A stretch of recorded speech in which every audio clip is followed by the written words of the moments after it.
Is your print screen key playing hide and seek on your Windows 11 PC or laptop, leaving you unable to capture those crucial screenshots? Let's get your print screen button back in action.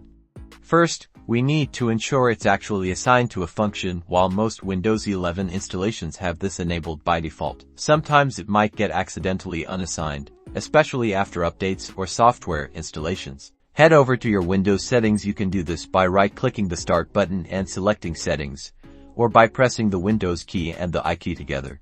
Once in Settings, click on System in the left-hand menu, then scroll down and select Clipboard.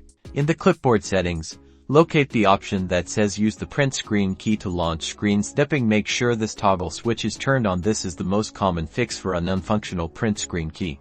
If that toggle is already on, or if you still don't see results, let's try accessing the Snipping tool directly. Type Snipping tool into the Windows search bar and open the application.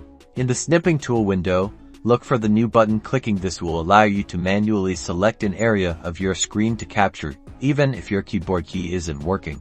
You can also choose different modes like rectangular snip, freeform snip, window snip, or full screen snip to capture exactly what you need. A quick alternative to the print screen key itself is the keyboard shortcut. Press and hold the Windows key, then press the Shift key, and finally press the S key. This shortcut also activates the Snipping tool, allowing you to capture portions or the entirety of your screen.